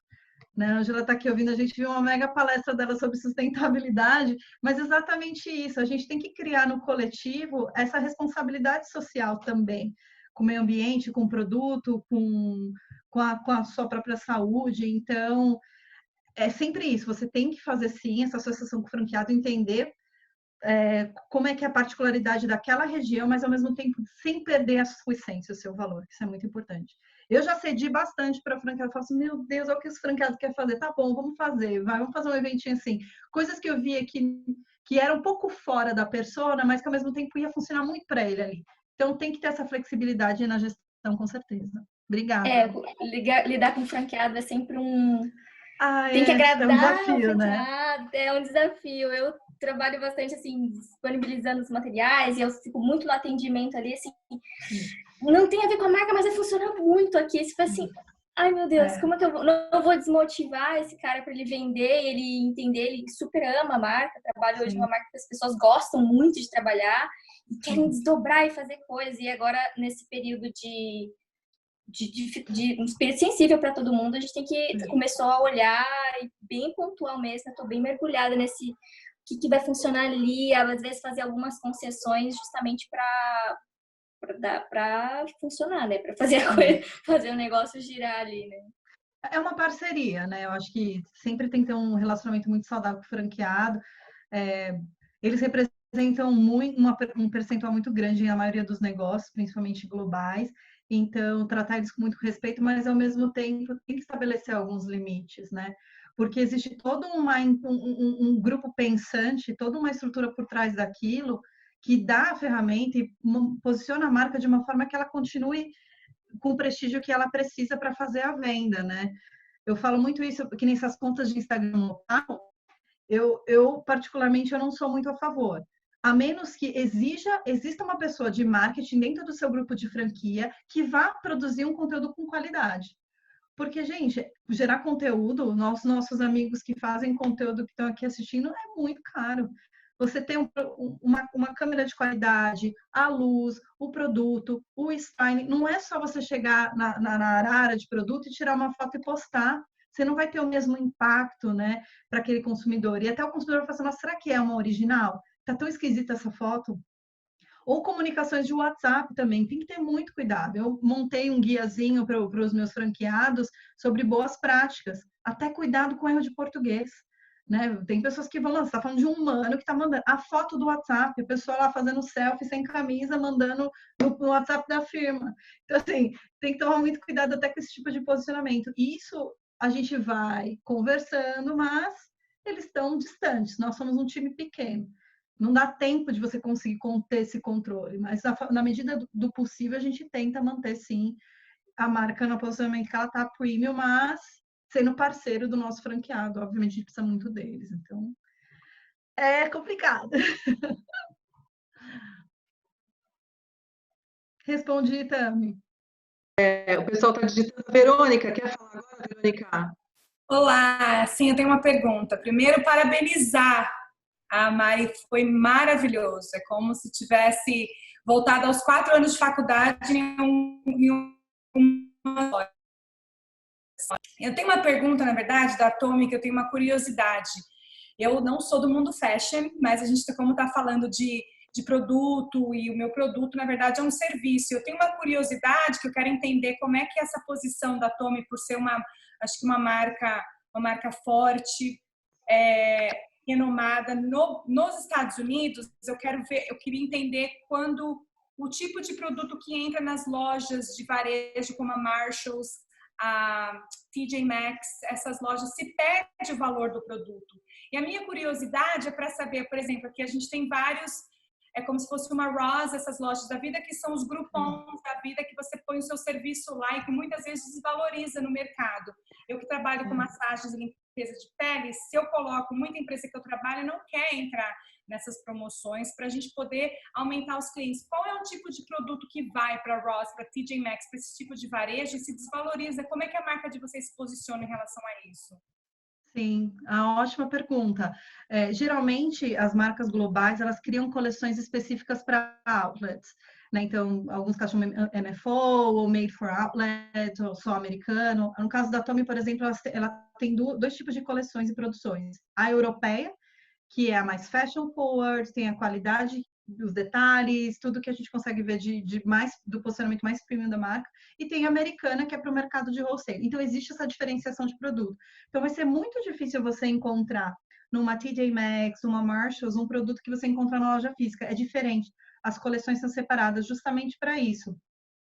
De certa forma, assim, esses players, assim, que nem aqui no Brasil a gente tem Privalha, eles geram para a gente, assim, é mais flush de estoque, então sobrou muito produto de coleção antiga, vai para o outlet, depois ele vai para esses outros parceiros, que é para mesmo desovar, e a gente tem um estoque saudável para receber uma coleção nova.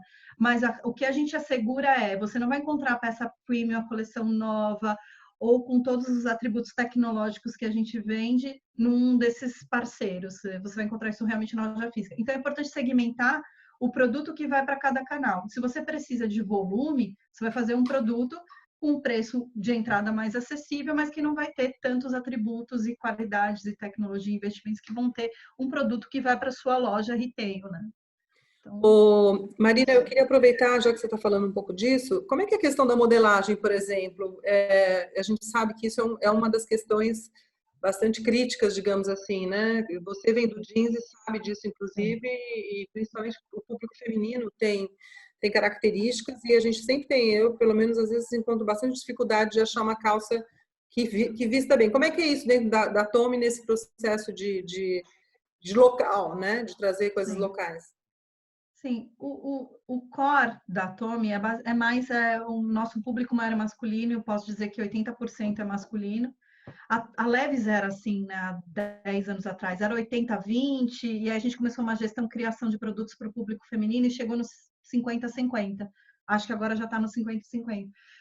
E então a Tommy ela tem mais esse foco no público masculino e em produto é mais polo e camisaria. Que isso para a gente é até um benefício, é mais fácil você fazer uma comercialização, porque a gente tem menos variações em padronagens de tamanho, então existe todo um respeito de modelagem. Claro que você tem uma polo que é uma mais regular, uma polo slim, e isso na descrição de produto a gente consegue identificar, mas o business ele está mais focado nesses produtos. E para o feminino, o que a gente vende mais também é polo e camisaria. Né? O jeans, a gente está começando a experimentar com a Tommy Jeans, então ainda temos um público mais masculino para essa coleção.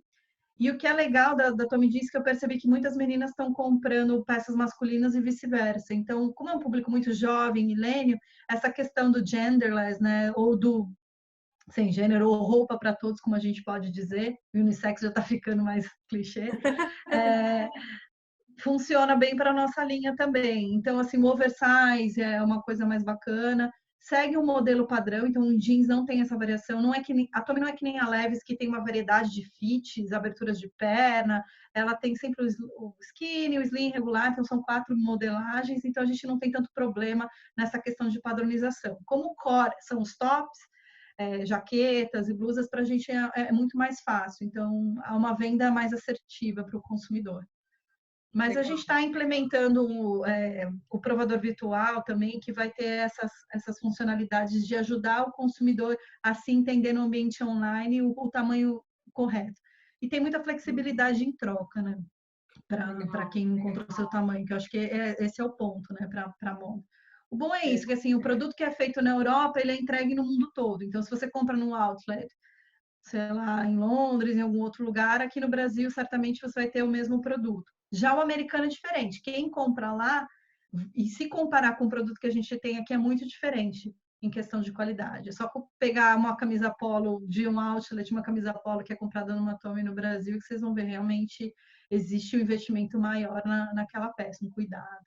Então, tem todo o algodão é orgânico, as peças já tem, Tommy Jeans é 100% sustentável no americano, no Brasil a gente está buscando parceiros que tenham essas iniciativas de economia de água, o BCA, então tudo isso a gente está estudando também para poder ter essa coleção competitiva aqui no Brasil. Legal. Tem 2 perguntas aí, uma é da Thaisa, que está perguntando sobre a questão. Quer falar, Thaisa? É de influenciador, não é? Eu vi aqui atrás. Isso, Tá. Influenciadores. Eu nem falo que são influenciadores, eu falo que eles são família da gente, porque a gente cria uma relação tão próxima e legítima, e eu gosto muito de falar de relações sustentáveis.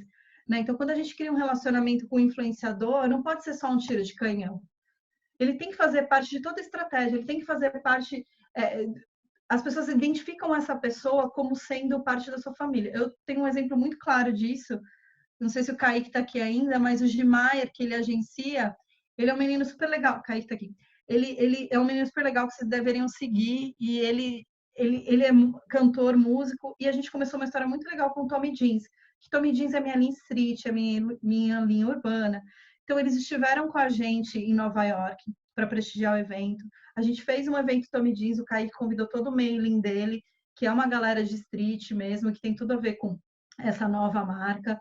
Eles foram com a gente para Londres, nós fizemos conteúdo, foto com eles lá, e eu fiquei muito feliz que o pessoal do Global olhou para o Gimayer e ele vai ser o rostinho da campanha global de Tommy Jeans logo mais. Então, e essa é uma relação legítima, porque quando as pessoas falam com o Gimayer, o Kaique pode até me corrigir, ele sempre fala, você é o garoto da Tommy, então já tem essa associação imediata.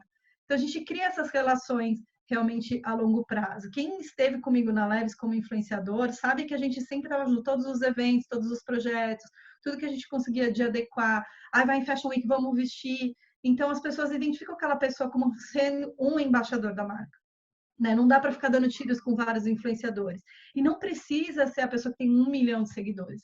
Você pode trabalhar com os micro-influenciadores e eles têm um poder de engajamento de conversão muito maior que o influenciador grande.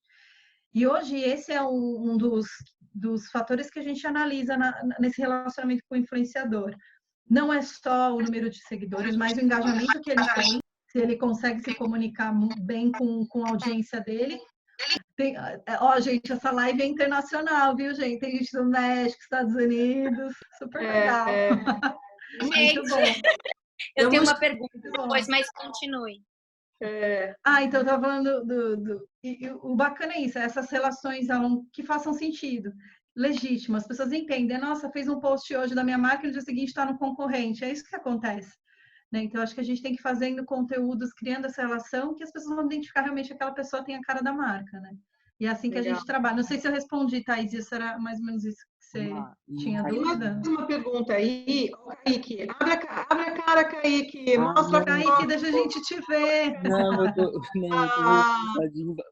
vamos só na voz mesmo. Mas só complementando o que você falou em relação aos influenciadores, eu sou super suspeito para falar sobre o trabalho da Marina. A gente trabalha, enfim, há muito tempo já, mas com Tommy Jeans a gente começou, enfim, ela citou o caso do Gmeyer e foi muito legal essa construção que a gente conseguiu fazer entre artista e marca.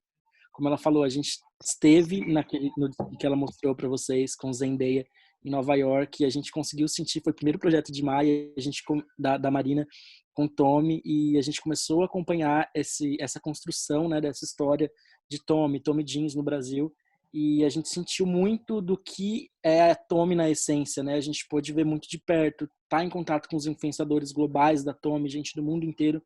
Então deu para sentir um pouco desse desdobramento que vem acontecendo aqui no Brasil, que assim, hoje o Gmeyer, ele é reconhecido como o rosto da Tommy no Brasil, e isso é muito legal por conta de toda essa história, né? Não foi que ele usou uma vez, 2 vezes Tommy, não, foi toda uma história que a gente começou a contar junto com a Marina, junto com a Tommy, há sei lá, um ano e meio atrás, há um tempo atrás, assim. Então é muito legal ver que marcas como a Tommy, que são marcas globais, marcas muito grandes, que conversam com pessoas muito legais, têm acreditado cada vez mais, não só no público consumidor, mas também nos artistas, né, locais. Isso que a Marina citou da campanha global é uma aposta super legal, e nessa última vez em Londres, junto com o pessoal, a gente conseguiu ver como o pessoal tem carinho pela equipe brasileira, como o pessoal tem apostado muito nos projetos que são levados daqui do Brasil, de música, moda. Então é muito... aqui uma foto do Gmeyer junto com o Lewis Hamilton. E foi muito legal toda a repercussão e tal. Então acho que é muito importante ter sempre em mente que esse trabalho com os influenciadores, nada surge do nada, né? A marca abraça o influenciador abraça a marca, e é uma história que é construída, uma construção de relacionamento, enfim, de imagem. Mas é isso, assim, só para complementar. Eu coloquei essa imagem para vocês, que para mim foi assim, nossa, isso representa o que foi esse projeto, né?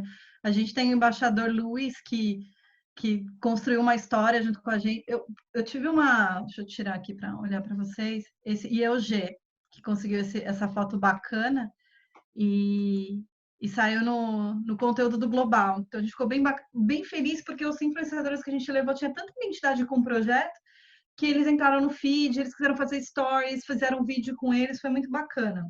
Mas, aí voltando dessa história de G e tudo, e até a história do Hamilton, que eu devia ter mencionado antes, a gente tem um histórico de Fórmula 1 muito forte, né? Por Ayrton Senna. Eu me vi na década de 90 assistindo todo domingo com meu pai a corrida. Amanhã a gente está quase no dia, né, da morte do Senna, que é 1º de maio, eu nunca esqueço. Então, o Lewis, ele é esse herói, essa personificação da superação por ser um homem negro no esporte elitista, né? Então, as pessoas se identificam muito com ele. E foi um golaço para a gente ter ele como um nosso personagem de campanha e tudo mais. Então, vocês entenderam? Entre global e local que a gente consegue fazer? Ali, aquela foto, para mim, mostra a influência global e local juntas num projeto único. Então, eu falo, putz, que legal, né? A gente conseguiu tropicalizar, trazer um pouco de Brasil para lá, mas ao mesmo tempo o Luiz está aqui com a gente. Então, eu acho que tem que ser essa mistura. Global é isso, né? De englobar, de trazer todo mundo junto numa estratégia rica e que faça sentido para os 2 países. Kaique, obrigada por você ter falado isso, eu fiquei muito feliz. Eu sinto isso também, eu acho que essa é a construção real, legítima com influenciadores. O Kaique trabalha com outros influenciadores também, um mega parceiro bacana, e trouxe realmente essa verdade para a Tommy Jeans. E está indo super bem no Brasil, estou bem feliz, que é o resultado desse trabalho, né? Isso, só complementando, né? O Luiz é um surfista de primeira linha, né? Né? Não, sabe o que eu descobri? A gente fez uma entrevista com ele com a Exame, Rodrigo França, jornalista maravilhoso. Nós fizemos essa entrevista com ele e ele falou assim para mim: eu não costumo falar isso não, mas a maior parte dos meus seguidores são do Brasil. Falei, putz, né? Ele é mais reconhecido aqui no Brasil do que propriamente no próprio país ou nos Estados Unidos, que não tem tanto essa cultura de Fórmula 1. Então, a gente teve muita sorte dele ser a imagem de campanha, 3 coleções seguidas com a gente. Essa última coleção que a gente apresentou em Londres, a Angela vai gostar disso, é 75% sustentável. Algodão orgânico, eles trabalham com uma coisa que chama base plant, eu não entendo muito, tá, Ângelo? Depois você dá uma aula pra gente. De base plant, os tecidos, então ele pensou, todos os calçados eram vegan, então teve um cuidado maior com isso. Então, não é só o produto em si, é toda a história que você traz e faz essa associação direta, né? Então, eu fico bem feliz com a Tommy, com as iniciativas, justamente por tudo isso. E com influenciadores, eu sempre tenho muita sorte de encontrar gente incrível no meu caminho. Então, tá tudo certo. Ô, Marina, eu acho que você falou algumas coisas aqui que eu queria... Tem muita conexão com o que eu falo, quando eu falo de marca, que é justamente isso, né? Tem 2 palavras muito importantes aí, que eu acho que vai comandar, que é a questão da verdade e da confiança, né? E aí, por exemplo, quando você fala de persona, eu acho que a gente tem, depois de definir essa persona, a gente constrói, né, meio que uma arquitetura simbólica de representatividade dessa persona. E eu acho que o teu poder principal, a tua competência, assim, a tua expertise, é justamente trazer as pessoas que têm uma representatividade muito forte e muito dentro da cultura.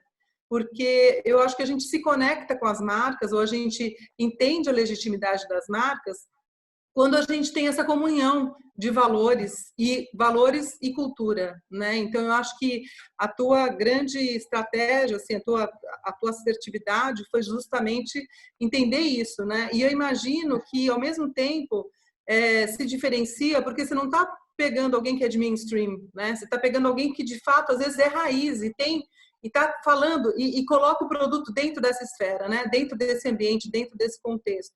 Eu acho isso incrível mesmo, eu acho que não é fácil fazer, porque inclusive quando você tem marcas globais, você deve ter policies aí para seguir, né?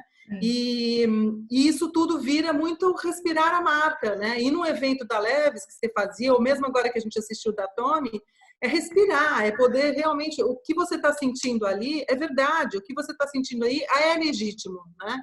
Então eu vejo que quando a gente fala, e você falou uma outra coisa que eu também fiquei bastante surpresa, porque a gente tem vários discursos hoje, né, que estão jogando, principalmente na moda, dessa questão da origem, né? A gente saiu da semana do Fashion Revolution perguntando da origem, que eu acho que é uma cultura que a gente tem que desenvolver, mas aí eu fico um pouco preocupado, porque, por exemplo, grande parte das marcas que a gente tem, marcas nacionais, muitas vezes elas não sabem disso, assim, não na origem, elas não sabem contar, elas não sabem qual é a persona, elas não sabem narrar isso, e elas não sabem nem simbolicamente construir essa arquitetura, né? Então, eu vejo que você faz isso, por exemplo, de trazer, talvez até o depoimento tão verdadeiro, né? E tão confiante, por exemplo, que são as 2 coisas. Quer dizer, você só consegue ter confiança se você conhece, se você tem essa disponibilidade de conhecer, de experimentar e, de fato, ter confiança, né? Então, eu acho que nessas ações que você faz, e você faz isso muito bem dividido, eu acho isso incrível, né? Tem até uma pergunta aí se o que você faz... Se o que você faz é independente por país. Né? Porque eu acho que a campanha que você faz está focada para o Brasil, não é isso? Então, depende. Independente em que sentido? Desconectado com a ação do global? Uma ação local que não entendi muito. Onde está a pergunta, Lu? Só para A pergunta, eu vou até ler aqui, peraí. Fiquei com uma dúvida. A questão do produto e comunicação execução dele. Por exemplo, como você disse, em dezembro aqui é super tropical, nos Estados Unidos é frio. Como a marca consegue fazer essa comunicação e apresentação do produto? As campanhas são feitas separadas e diferentes por região?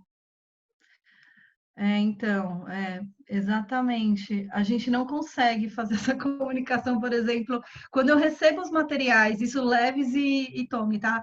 Quando eu recebi os materiais para a nossa campanha de Natal, de Holiday, eu usava 0, porque realmente era o alto inverno deles. E eu entendo que quando você coloca layers, camadas, né, você traz um styling mais bacana, né, do que uma camiseta, uma bermudinha.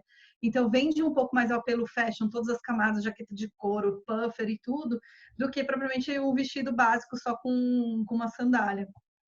Então, na maioria das vezes, eu sim abri a câmera para poder fazer esse conteúdo com essa cara mais de local. Inclusive, na Leves, eu tinha mais autonomia para essa criação de conteúdo local, eu chego lá ainda. Então, a gente fazia 2 shootings, um em cada semestre. No segundo semestre, era no começo, mas a gente já fazia de Natal, Ano Novo, com bolinha pulando, todo mundo de branco, porque eu sabia que ia ser um conteúdo importante para o segundo semestre. A Tommy, eu estou há pouco tempo lá, a gente ainda está num processo de namoro para poder conseguir um pouco mais de autonomia para a execução desses conteúdos. Uma coisa que é ruim para a gente, eu não tenho o Insta local da Tommy. Então, meus franqueados criam Tommy região X, mas eu não tenho. Eles querem ter o controle da marca, então eles só têm esse perfil que é global, mas, como eu falei, global não quer dizer que ele atenda toda a peculiaridade, a especificação de cada país. Não quer dizer isso, porque quando você olha do global, eles vão postar coisas invernais em dezembro. Então, ser global não é ser isso. Ser global é você ter essa segmentação. Infelizmente, a gente não consegue no Instagram fazer essa segmentação por região. O Facebook já é uma plataforma que você consegue fazer isso. Você consegue ter o global, mas postar conteúdos locais, ótimo, é a plataforma que a gente usa. No Insta não chegamos lá. O que a gente faz no global é patrocinar dark post, essas coisas e conteúdo para poder sair. E aí que entram os nossos queridos influenciadores, porque eles são o meu Insta local. Né? Uma maior tropicalização que eu poderia fazer, já que eu não tenho um Instagram local, era usar as plataformas de influenciadores para poder comunicar meu produto. Então, a gente consegue entregar para eles produtos que têm a ver com o meu sortimento, com o clima local e fazer o conteúdo lá, porque nas nossas plataformas a gente não consegue. Eu não consegui ainda fazer esse shooting local, justamente porque eu não tenho isso, senão com certeza estaria dentro da lista do checklist para fazer, porque a gente precisa alimentar com conteúdo relevante e que tem engajamento alto. Já na Leves, era praticamente não postava quase nada global e focava muito no conteúdo gerado no Brasil, que é o que a gente tinha maior retorno, né? Não sei se eu respondi. Lu, não sei, dá para fazer uma pergunta aqui? Dá, Marina, claro. Marina, acompanho o seu trabalho, na verdade, assim, mais de pertinho desde 2018, porque eu fiquei encantada quando eu estive em Portugal e eu estava fazendo uma pesquisa e a cada 3 pessoas, 2 estavam usando Leves. A camiseta estava muito presente, né? E o que aconteceu? Quando eu voltei para o Brasil, eu falei, deixa eu ver como está esse andamento aqui também. E você estava à frente desse projeto. Achei, assim, um resgate da marca, da presença da marca, que foi incrível. O que eu queria perguntar para você, aqui no Brasil, como que está o percentual de venda presencial para as vendas digitais? Então, ainda é muito pequeno, né? No caso da Tommy, ela passou por 2 processos. Ela teve a abertura do e-commerce, do canal do e-commerce. Aconteceram alguns problemas junto com o Global e fechou esse canal e foi reaberto em maio do ano passado. Então, é relativamente um e-commerce muito novo. Né? Então, assim, quando eu cheguei na gestão, não tinha uma pessoa... Primeiro que não tinha gerente, né? Ficaram 5 meses sem gerente na empresa. E não tinha uma pessoa específica cuidando do e-commerce. O e-commerce é uma outra história. Né? Hoje eu falo que o e-commerce, o nosso site para o Brasil, ele não é branding mais.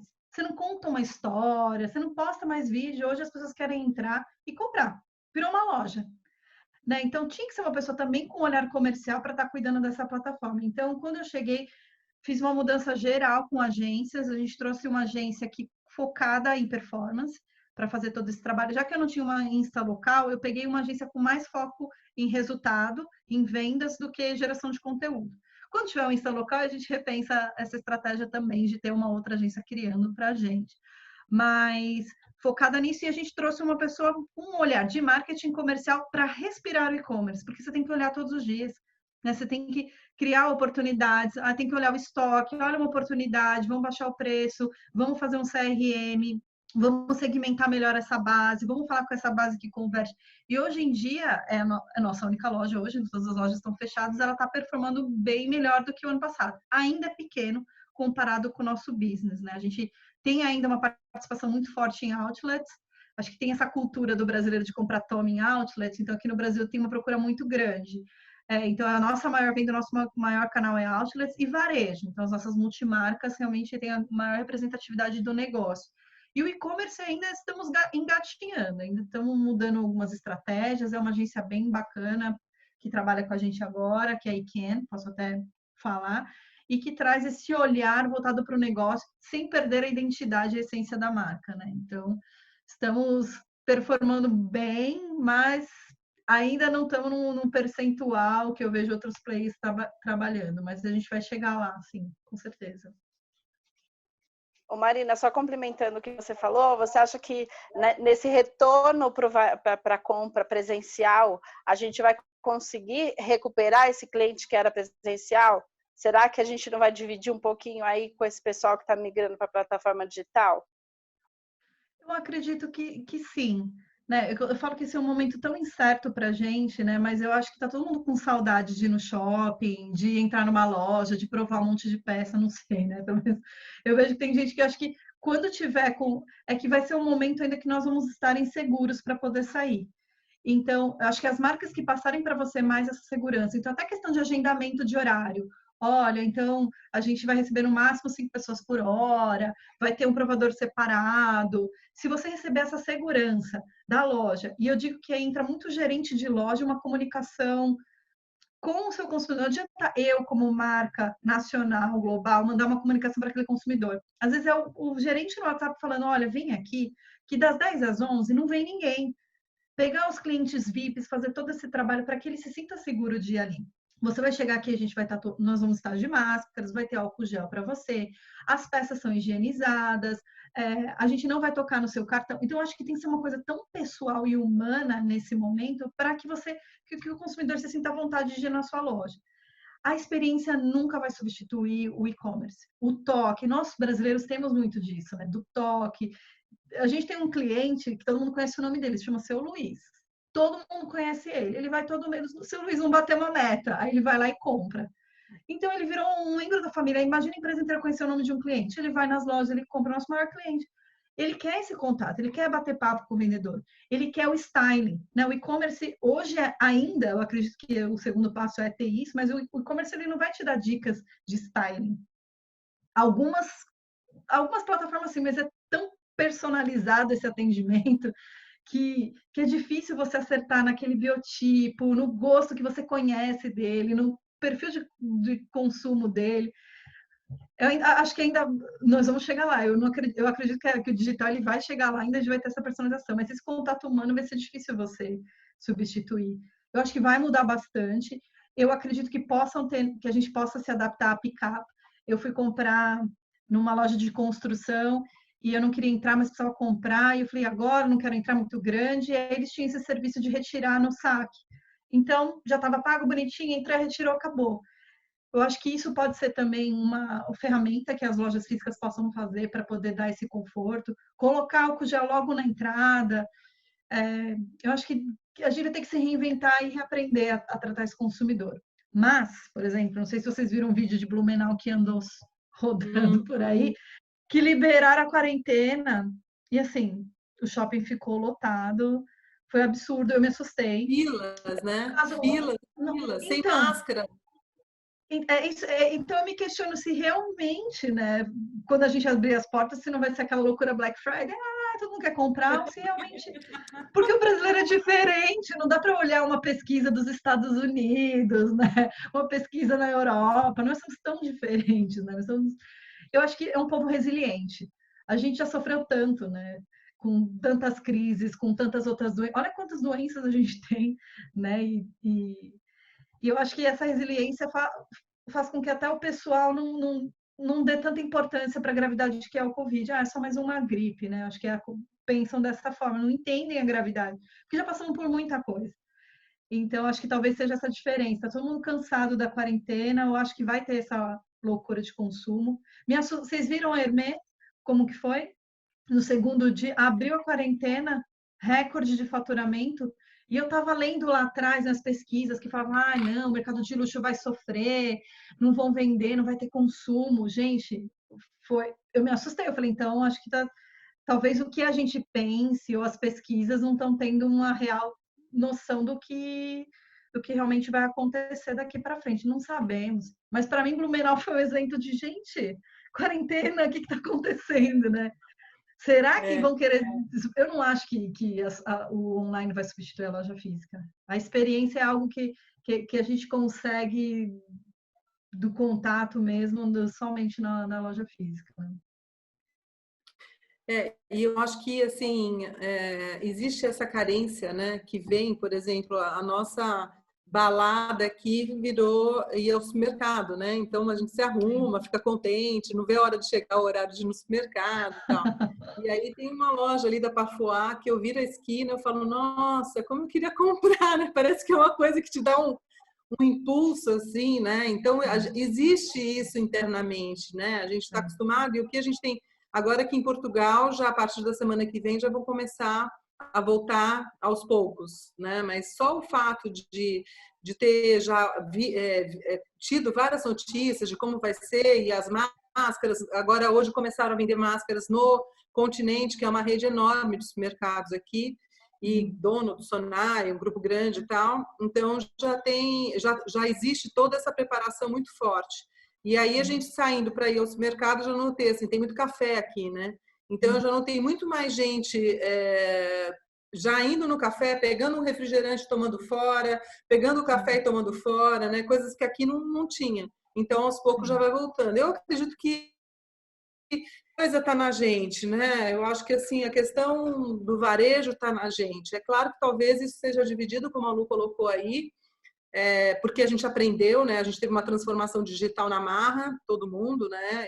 A gente vê isso muito pela educação também, gente que nem sabia abrir o computador, tendo que dar aula pelo computador, né? Isso foi o que a gente acompanhou aqui muito forte. Hoje eu até falei com a minha irmã e amigos, também é da área de educação, e todo mundo tentando se virar da melhor forma que pode. Quem é de educação sabe como é que está a situação aí, você está tendo que dar todas as aulas, né? Mas eu acho que são dinâmicas que a gente não tem como prever, entendeu? São coisas que vai ser tipo trocar o pneu do carro com o carro andando, porque você tem uma diversidade de resposta, né, muito grande. E também uma coisa que eu acho que vai ter que ter, e isso que a gente viu de Blumenau, eu acho que as pessoas ainda não têm, né? Eu acho que é uma questão de educação, sabe? Ainda falta, por incrível que pareça, que todo mundo fale, olha, lava a mão, faz isso, faz aquilo, ainda falta, porque eu acho que as pessoas no começo se ligaram muito, mas depois ainda tem. E aí eu acho que o papel do varejo vai ser educar também, né? Então, assim, a forma de fazer essa higienização ou de um novo atendimento, eu acho que esse papel da educação, dessa nova forma de relacionamento, vai vir muito pelo varejo. Eu acho que isso começou nos mercados, né, que a gente vê como é que está sendo aqui, o tempo inteiro, os próprios funcionários com muita gentileza falando, olha, distância, o tempo inteiro o som dos mercados falando, olha, mantenha a distância, compre o necessário, né? Então, assim, pelo menos essa é a experiência que a gente tem tido aqui.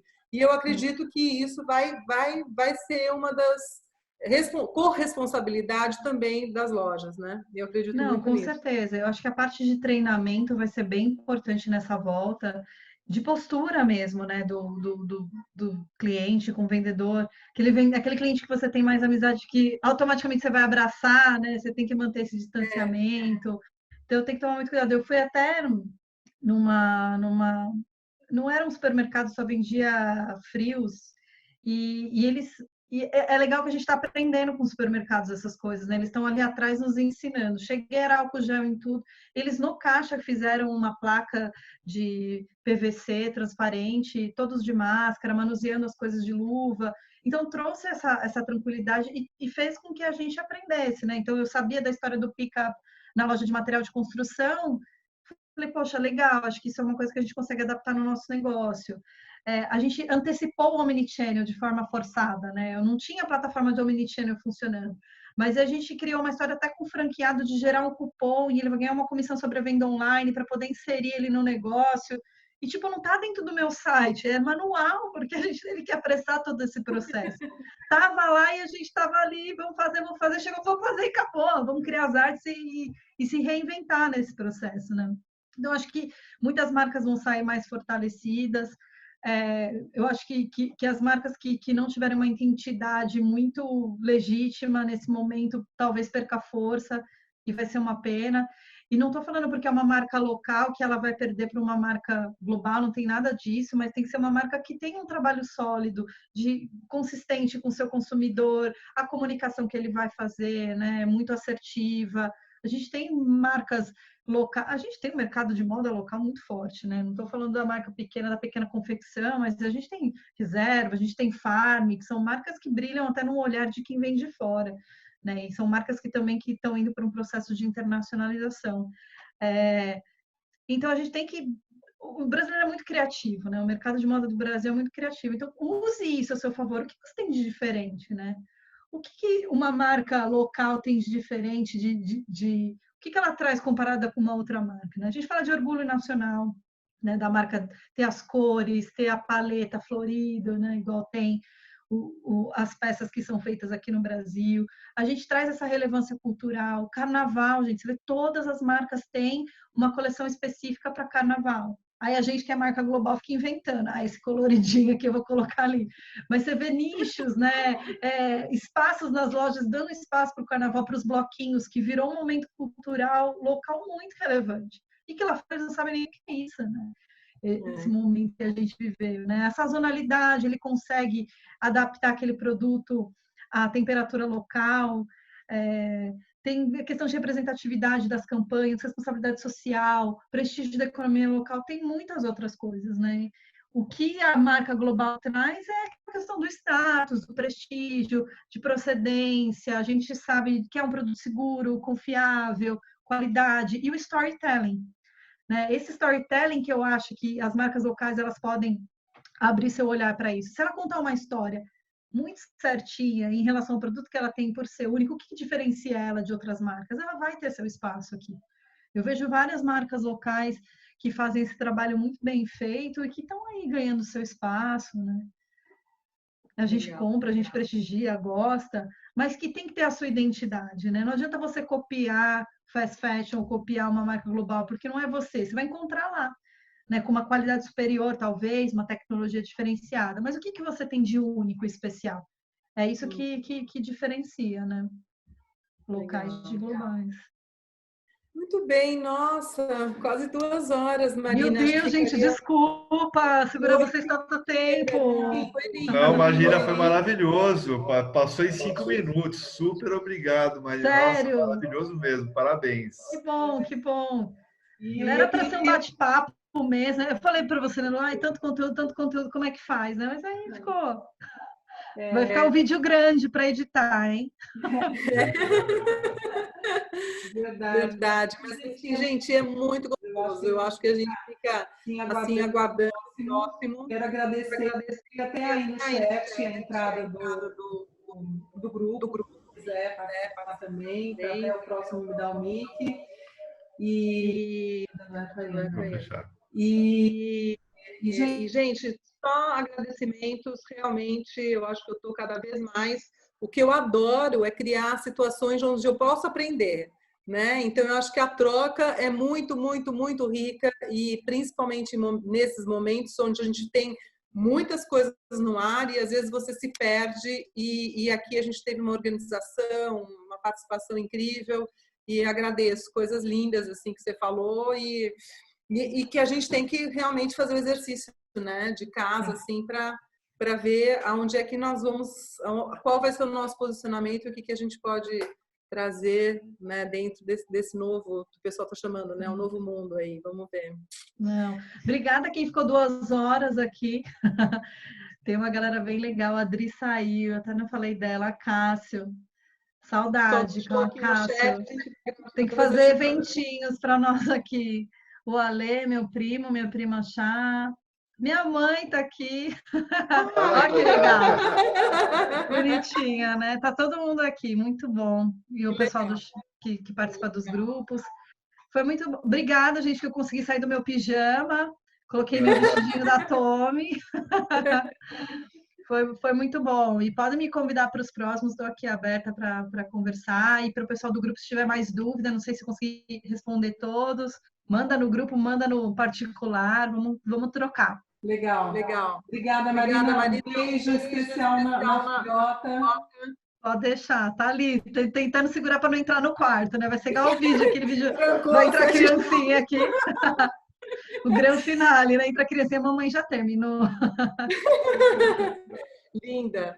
Então tá bom, obrigada, viu? Ó, um grande beijo. Beijo, gente, obrigada. Fiquem bem aí. Até mais. Você também, tchau, tchau.